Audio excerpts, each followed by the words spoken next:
Thyroid से इतने ज़्यादा लोग ग्रसित हैं हमारे देश में कि हर घर में एक या दो इससे ग्रसित आपको मिल जाएंगे। ये समस्या इतनी ज़्यादा बढ़ चढ़ के सामने आ रही है कि इससे निजात पाने के लिए हर कोई मारा फिर रहा है, हर कोई गोलियां खा रहा है।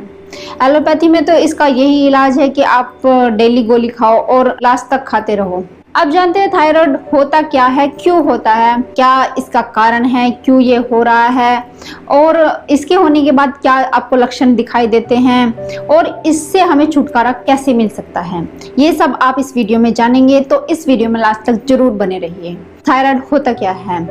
जब आपकी थायराइड की रिपोर्ट मिलती है या आपने किसी और की रिपोर्ट देखी होगी जिन्होंने थायराइड का टेस्ट कराया हुआ, उसमें आपको 3 चीजें दिखाई जाती हैं, TSH, T3, T4। तो उसमें जो भी रीडिंग आती है आप उसे देखकर ये नहीं समझ पाते कि हाइपोथायराइड है या हाइपर है। मैं आपको समझाती हूँ। जो TSH होता है उसको कहते हैं थायराइड स्टिमुलेटिंग हार्मोन।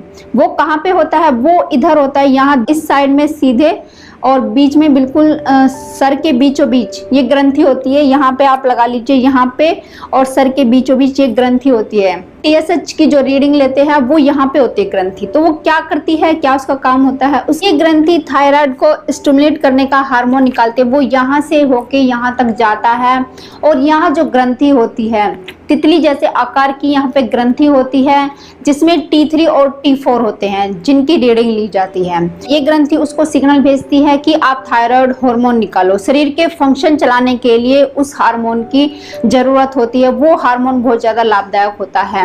ये वाली ग्रंथि जो हार्मोन निकालती है वो मेटाबॉलिज्म को कंट्रोल करती है। जो हम खाना खाते हैं उससे ऊर्जा निकलती है उसको कंट्रोल रखती है और शरीर के बाकी कार्यों के लिए उसको बैलेंस करके रखती है। प्रोटीन का जो जनरेशन होता है शरीर में उसको बैलेंस करती है और जो दूसरे हार्मोन होते हैं उनकी संवेदनशीलता को कंट्रोल करता है। ये ब्लड के द्वारा हार्मोन पूरे शरीर में जाता है और अपना काम करता है।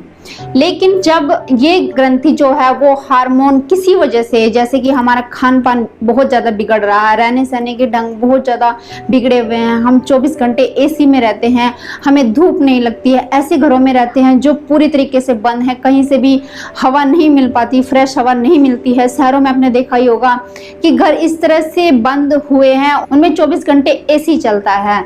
हम धूप में नहीं निकलते हैं, धूप में अगर जाते हैं तो पूरा स्किन ऐसे बांध कर जाते हैं और जाना भी होता है अपनी कार में जाते हैं जिसमें AC होती है। तो फ्रेंड, जब हम अपनी बॉडी को इस तरह से रखते हैं, बांध जोड़ के रखते हैं और उसको किसी भी तरीके से एक्टिव नहीं रखते हैं, सिर्फ बैठे रहते हैं, तो गड़बड़ तो होनी ही है। हम काम नहीं करते हैं, घर का काम भी हम नहीं करते हैं, दूसरों से करवाते हैं।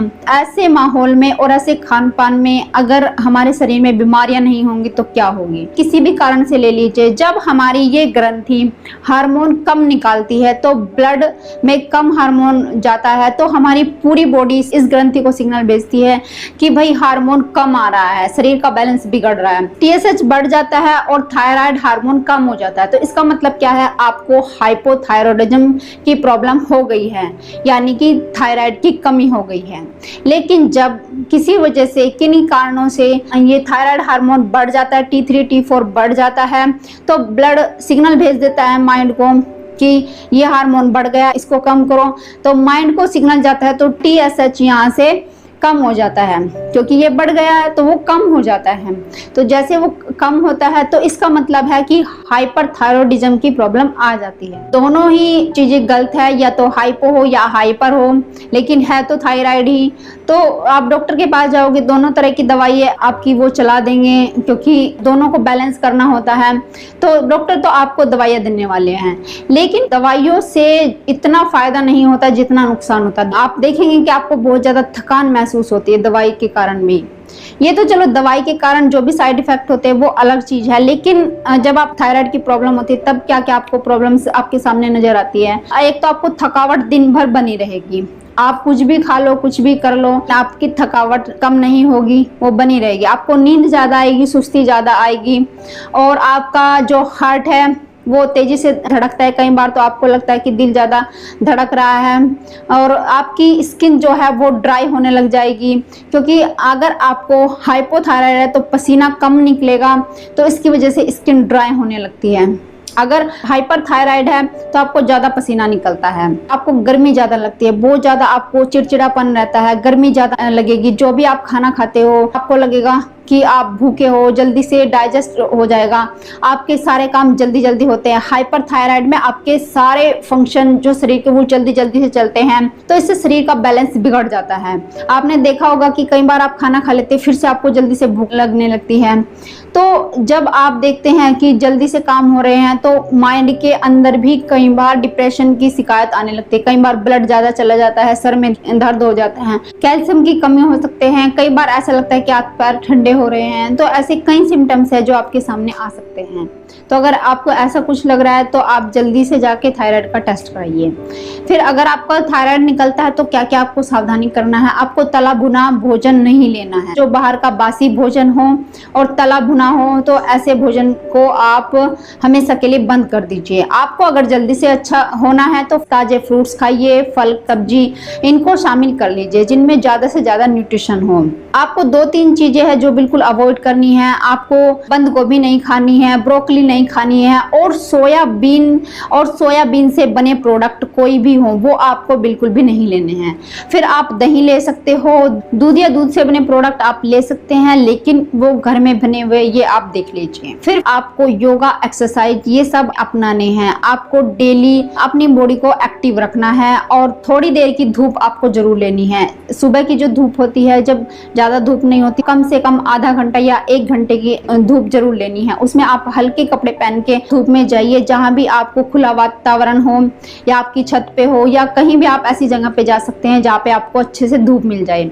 उसमें आप हल्के से हल्के कपड़े, सूती कपड़े पहनिए, व्हाइट कपड़े पहनिए और आराम से धूप का मजा लीजिए। धूप से आपकी इम्यूनिटी पावर मजबूत होती है और आपको अच्छे तेल से मालिश करनी है, कोई भी शुद्ध तेल से अपनी बॉडी की मसाज करिए, मालिश करिए, तो इससे आपकी इम्यूनिटी पावर बहुत अधिक मजबूत हो जाएगी। और जब आपकी इम्यूनिटी पावर हाई होती है तो बीमारी आपसे दूर भागने लगती है। किसी न किसी रूप में अपने आप को एक्टिव रखिए, इससे आपके शरीर की एक्सरसाइज होती रहे। फिर आते हैं उपचार के बारे में कि क्या आपको अपनाना है अपनी दिनचर्या में जिससे आपका थायराइड हार्मोन जल्दी से जल्दी बैलेंस में आ जाए। धनिया की पत्ती होती है वो सबको मिल जाती है, आसानी से आपको मिल जाएगी। फ्रेश धनिया आप ले लीजिए और उसको सिलबट्टे के ऊपर आपको पीसना है, रगड़ना है। जब वो अच्छे से पीस जाए आपको उसको 1 गिलास पानी में मिलाइए, उसको छानिए और उसको आपको डेली 1 गिलास पीना है।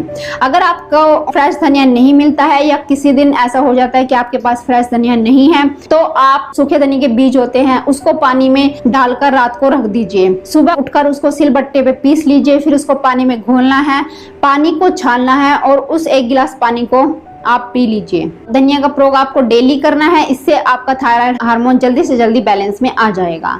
फिर अगर आप लौकी का जूस घर में बना सकते हैं, फ्रेश लौकी का जूस, तो वो भी आप दिन में ले सकते हैं, 1 बार ले सकते हैं। अगर नहीं डेली ले सकते हैं तो 3-4 दिन में आप 1 बार ले सकते हैं। लौकी के 1 गिलास जूस में आप 3-4 तुलसी के पत्ते अपने हाथों से तोड़कर डाल लीजिए और वो तुलसी के पत्ते आप बिना चबाए आप निगल जाइए। जिनको थायराइड की प्रॉब्लम है उनके लिए बहुत अच्छा है और जल्दी से जल्दी उनका थायराइड ठीक हो जाएगा। 3-4 बादाम और 1 अखरोट की गिरी को पानी में भिगो के रख दीजिए रात को और सुबह उठकर छीलकर उनको आप खा सकते हैं। चबा चबा कर आपको खाने हैं। ये भी बहुत हद तक आपके थायराइड की प्रॉब्लम को ठीक करते हैं। ये सब औषधि डेली आप लेते हैं और लौकी का जूस 3-4 दिन में 1 बार ले लीजिए तो जल्दी से जल्दी थायराइड की प्रॉब्लम ठीक होने लगेगी। अगर अपना खान पीन और अपने रहने का ढंग सही करते हैं, आप प्रकृति से मिलजुल के रहते हैं, तो फ्रेंड्स आप जल्दी ही ठीक होने लगेंगे। ये मेरी वीडियो आपको कैसी लगी तो मुझे जरूर बताइएगा, लाइक करिएगा, मेरे चैनल को सब्सक्राइब जरूर करिए।